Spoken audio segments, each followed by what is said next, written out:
Bismillahirrahmanirrahim. Assalamualaikum warahmatullahi wabarakatuh. Alhamdulillah anak-anak, hari ini kita bertemu lagi untuk kembali belajar bersama di hari Kamis 30 Juli 2020. Nah, pada kesempatan kali ini kita akan belajar bersama-sama tentang sholat jamak dan sholat qashar.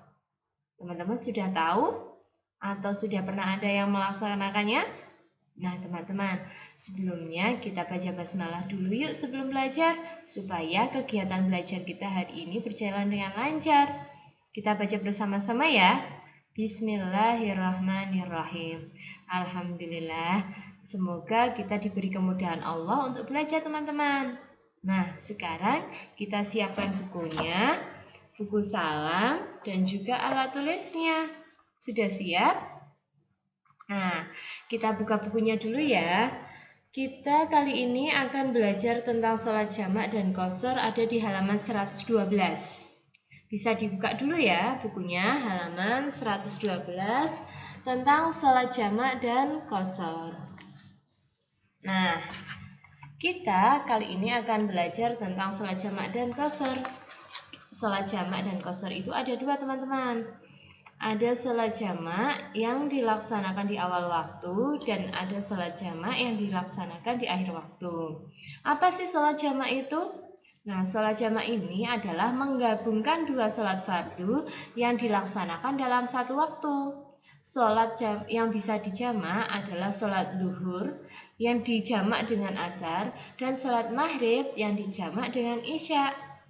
Pelaksanaannya tadi ada dua ya, ada yang di awal waktu, ada juga yang di akhir waktu. Sholat yang dilakukan didahulukan atau pada waktu yang awal disebut sholat jamak takdim, dan sholat yang dikerjakan pada akhir waktu disebut sholat jamak takhir. Maksudnya adalah begini. Tadi kan ada dua rangkaian sholat jamak, duhur dengan asar dan maghrib dengan isya. Jika duhur dan asar ini dilaksanakan pada waktu jam duhur, jam sholat duhur, maka dia termasuk sholat jamak takdim. Kalau dilaksanakan pada waktu asar, jadi kita menggabungkan sholat duhur dan asar, kemudian dilaksanakan pada waktu asar, itu termasuk sholat jamak takhir di akhir waktu, karena duhur dan asar itu kan pelaksanaannya duhur dulu baru asar, asar kemudian. Nah, begitu juga dengan sholat maghrib dan isya. Ketika maghrib dan isya ini dilaksanakan pada waktu jam sholat maghrib, maka termasuk sholat jamak takdim. Dan jika sholat maghrib dan isya ini dilaksanakan pada waktu sholat isya, termasuk sholat jamak takhir. Begitu nih, kita ingat lagi, sholat jamak tadi apa? Sholat yang menggabungkan dua sholat fardu pada satu waktu. Nah, sholat ini hanya pada sholat duhur dengan asar dan maghrib dengan isya. Bagaimana dengan sholat subuh? Sholat subuh tidak bisa dijamak. Kemudian kita akan lanjut pada tata caranya. Ya. Karena sholat ini menggabungkan dua sholat fardu, maka kita tetap mengawalinya dengan membaca niat teman-teman. Niat itu tidak boleh lupa ya, karena semua perbuatan kita berdasarkan dengan niatnya. Nah, pada sholat jamak takdim misalnya, ini contohnya ambil duhur dan asar. Kita mengawalinya dengan membaca niat. Niatnya seperti apa? Yuk kita simak buku kita halaman 113. Nah, di sana ada contoh bunyinya ya. Bunyi niat sholat jamak takdim pada sholat duhur dan asar. Seperti ini bunyinya. Usolli fardhu duhri arba'a raka'atin majmu'an ilaihil asru adaan lillahi ta'ala. Aku niat sholat fardu duhur 4 rakaat dijamak dengan asar karena Allah Ta'ala. Kemudian setelah kita niat, kita awali dengan gerakan pertama, yaitu takbiratul ihram, Allahu Akbar. Nah, selanjutnya kita sholat duhur sebanyak 4 rakaat seperti biasa. Jadi 2 rakaat kemudian tahiyat awal, berdiri lagi, dilanjutkan dengan 2 rakaat sampai dengan salam. Penutup sholat yaitu diakhiri dengan salam. Salam kanan, salam ke kiri. Nah, gitu ya. Itu baru sholat duhurnya. Karena jamaah tadi menggabungkan 2 sholat fardu, kita berdiri lagi untuk melaksanakan sholat asar. Bagaimana? Nah, kita mengawalinya dengan niat lagi. Setelah salam, berdiri, kemudian kita baca niat untuk melaksanakan sholat asar. Ingat ya, setelah salam tidak boleh diselingi dengan gerakan apapun, atau berzikir dulu juga tidak boleh, apalagi ngomong-ngomong, ya. Nah, selanjutnya sudah niat untuk melanjutkan sholat jamaknya, kemudian kita niat sholat jamak asar dengan membaca niat usolli fardal asri arba'a raka'atin majmu'an ila dhuhri adaan lillahi ta'ala. Aku niat sholat fardu asar 4 rakaat yang dijamak dengan sholat duhur karena Allah Ta'ala. Gitu ya teman-teman. Nah, jika ada kalian yang masih bingung, nanti bisa tanyakan ke Bu Ima, nggih. Kemudian lanjut pada sholat jamak takhir, misalnya ini pada sholat maghrib dan isya. Hampir sama dengan tata caranya tadi. Nah, pada sholat ini kita mengawalinya dengan membaca niat. Kalau sholat jamak takhir itu kan sholatnya dilaksanakan pada sholat yang terakhir. Jadi sholat maghrib dan isya dilaksanakan pada waktu isya. Nah, pada jam maghrib kita sudah niat dulu, nanti saya mau sholat maghrib ini dijamak dengan isya, kita niat dulu. Nah, pada pelaksanaannya tetap diawali dengan niat, kemudian takbir, Allahu Akbar, takbir, dan kita melaksanakan sholat maghrib sebanyak berapa rakaat? 3 rakaat. Sholat maghrib 3 rakaat seperti biasanya, kemudian sampai dengan salam, tengok kanan, tengok kiri, salam kanan, salam kiri, kemudian kita berdiri lagi dengan membaca niat sholat isya dan dijamak dengan maghrib, kemudian kita takbir lagi dan melaksanakan sholat isya sebanyak 4 rakaat. Sholat isya 4 rakaat, kemudian kita akhiri dengan salam. Nah, untuk niatnya nanti teman-teman bisa baca di halaman 114 ya. Kemudian kita lanjut pada sholat qashar. Apa ini lagi sholat qashar ya? Nah, untuk sholat qashar itu adalah sholat yang bilangan rakaatnya diringkas. Yang tadinya 4 rakaat diringkas menjadi 2 rakaat. Sekarang kita ingat lagi, coba. Sholat apa yang jumlah rakaatnya ada 4? Sholat duhur, sholat asar, dan sholat isya. 3 sholat ini bilangan rakaatnya ada 4. Apa tadi? Duhur, asar, dan isya. Sholat qashar ini meringkas bilangan rakaat yang tadinya jumlahnya 4 rakaat menjadi 2 rakaat. Dan sholat maghrib juga sholat subuh itu tidak bisa diqashar, ya. Nah, ini dia sholatnya. Sholat yang dapat diqashar, duhur, asar, dan isya. Kemudian tata caranya. Tata cara sholat qashar. Sholat qashar ini tidak bisa di sendiri ya. Biasanya ini digabung dengan sholat jamak. Karena ini meringkas sholat. Diawali dengan membaca niat dulu. Kita lihat bukunya lagi halaman 115. Niat sholat qashar usolli fardhu duhri atau asri atau isya'i ini menjadi 2 rakaat qashran lillahi ta'ala. Diqashar karena kita niat karena Allah.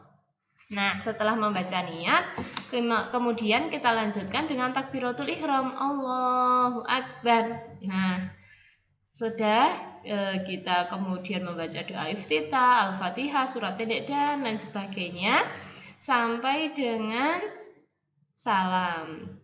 Nah, kan biasanya kalau sholat duhur, asar, isya itu 4 rakaat. 2 rakaat kemudian kita tahiyat awal, kemudian kita lanjutkan rakaat 3 dan 4. Tapi pada sholat qashar ini tidak menggunakan tahiyat awal. Jadi misalnya kita melaksanakan sholat duhur, sholat qashar ya, diqashar. Sholat duhur diqashar, Allahu Akbar, tadi sudah niat, kemudian mengerjakan sholat seperti biasa, membaca iftitah, kemudian membaca Al-Fatihah, surat pendek, kemudian ruku, i'tidal, sujud. Nah, kemudian berdiri lagi untuk rakaat yang kedua, masih gerakannya sama ya kan, bacaannya juga sama. Kemudian kita langsung duduk tahiyat dan salam. Nah, kemudian kita berdiri lagi untuk melaksanakan sholat yang selanjutnya. Misalnya duhur, tadinya kan qashar duhur, terus melaksanakan sholat asar di qashar juga. Nah, teman-teman,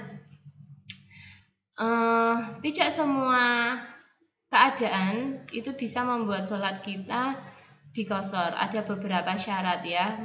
Sebab-sebabnya sholat itu boleh diqashar dan dijamak. Nah, yang pertama adalah ketika kita melakukan perjalanan jauh. Sejauh apa, Bu? Kurang lebih perjalanan itu kalau diukur panjangnya sampai 80,64 km. Nah, sepanjang apa ya? Nah, jauh sekali nggih. Kalau kita hanya pergi ke Jogja misalnya, Jogja itu kan dekat ya, tidak sampai 80 kilo. Nah, itu kita tidak boleh menjamak sholatnya, kecuali dalam keadaan tertentu saja, misalnya sedang sakit, kemudian ini tentunya sakit berat ya, sakit yang menghalangi kita untuk melaksanakan sholat tepat waktu, akhirnya kita harus menjamak. Kalau sakitnya hanya sakit gigi, nah kita kan masih bisa melaksanakan sholat seperti biasa, itu tidak boleh dijamak ya. Kemudian pada keadaan ketika sedang hujan lebat, hujan turun dengan lebat sampai ada angin ya toh, kita mau ambil air wudhu, misalnya kamar mandinya terpisah, keadaan tidak memungkinkan kita untuk melaksanakan sholat ya kan, apalagi kalau hidupnya di desa yang di bagian pegunungan, tanahnya miring gitu, khawatir dengan keselamatannya, dia lebih mengutamakan keselamatan nyawanya dan menunda sholat, dan dia melaksanakan sholat nanti dengan jamak boleh. Dan yang keempat, dalam keadaan darurat atau dalam keadaan sulit untuk melaksanakan sholat secara normal, secara biasanya, jadi bisa melaksanakan sholat dengan jamak atau qashar ini, gitu ya teman-teman. Nah, selanjutnya kita buka halaman 116, itu ada latihan. Kita akan bahas bersama-sama ya. Dibuka dulu bukunya halaman 116. Sudah? Nah, kita lihat pada nomor 1. Nah, kita perhatikan dulu perintahnya. Kita diminta untuk melingkari pernyataan yang benar atau salah. Jika pernyataannya salah, maka huruf S-nya yang dilingkari. Kalau pernyataan itu benar, maka huruf B-nya yang dilingkari. B, benarnya yang dilingkari nggih. Nah, siapkan pensilnya dulu. Sudah? Ya, kita baca nomor 1 ya. Orang yang dalam perjalanan jauh tidak wajib sholat, benar atau salah? Sedang dalam perjalanan jauh tidak wajib sholat, benar atau salah? Salah ya. Bagaimanapun perjalanan kita jauh atau dekat, tetap wajib sholat. Nah, pelaksanaannya nanti bisa dengan sholat jamak kalau perjalanannya jauh. Kalau perjalanannya hanya dekat saja ya tetap sholat tepat waktu, gitu ya. Jadi nomor 1 yang dilingkari adalah huruf S. Kemudian sekarang nomor 2. Melaksanakan sholat maghrib dan isya dengan jamak takdim dilaksanakan pada waktu isya. Maghrib dan isya dilaksanakan pada waktu isya. Itu namanya jamak takhir. Tapi pada pernyataan nomor 2 disebutkan jamak takdim. Berarti tidak betul. Yang dilingkari huruf S lagi. Nomor 3. Sekarang nomor 3 ya. Nomor 3. Sholat asar bisa dijamak dengan sholat maghrib. Bisa enggak? Tidak bisa. Karena gabungan sholatnya adalah zuhur dengan asar dan maghrib dengan isya. Jadi nomor 3 yang dilingkari huruf S lagi. Apakah ada yang ketinggalan teman-teman? Nah, nanti kalau ada yang ketinggalan bisa diulang ya. Sekarang kita lanjutkan nomor 4. Sholat wajib yang tidak bisa dijamak adalah sholat subuh. Betul? Betul. Nomor 4 yang dilingkari adalah B, benar. Nomor 5, melaksanakan sholat duhur dan asar dengan jamak takhir dilaksanakan pada waktu asar. Takhir, akhir, asar. Duhur asar dilaksanakan pada waktu asar. Betul? Betul nggih? Ya, berarti nomor 5 yang dilingkari huruf B. Kemudian nomor 6, bacaan gerakan sholat pada sholat jamak berbeda dengan bacaan sholat fardu. Ayo, sama atau beda? Sama. Jadi nomor 6 yang dilingkari adalah S. Karena pada pernyataan ini disebutkan sholat jamak itu berbeda ya gerakan dan bacaannya.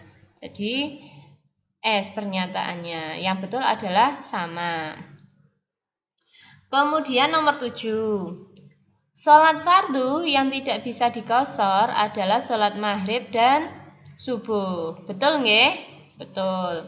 Maka nomor 7 yang dilingkari adalah B. Sekarang nomor 8. Boleh menjamak dan mengkosor bukti bahwa Allah tidak membebani hambanya. Betul? Betul. Nomor 8 yang dilingkari adalah B. Allah itu memberi keringanan pada kita. Pas keadaan tertentu ya kan mendesak, tidak bisa sholat tepat waktu, Allah beri keringanan yaitu dengan bisa menjamak dan mengkosor sholat. Nomor 9. Orang sakit diperbolehkan menjamak dan mengkosor sholat. Boleh ya? Nomor 9 jadi jawabannya B. Boleh, tapi ya sakitnya sakit tertentu, sakit yang berat. Kalau sakitnya hanya sakit ringan ya kita tetap harus sholat tepat waktu nggih. Tidak boleh kelewatan. Kemudian kita lanjutkan nomor 10. Perjalanan yang diperbolehkan menjamak sholat adalah perjalanan yang dengan tujuan baik. Betul sekali.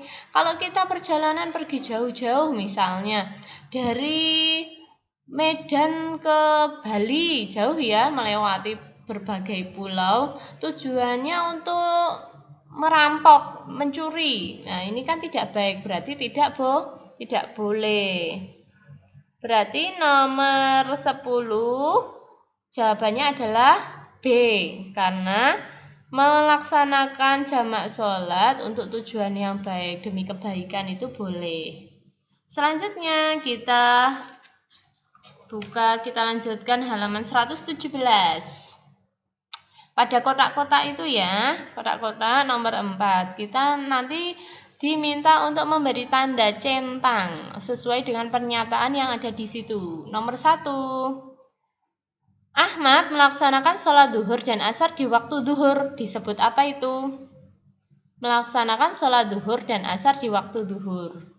Namanya sholat jamak takdim. Berarti yang dicentang yang sholat jamak takdim.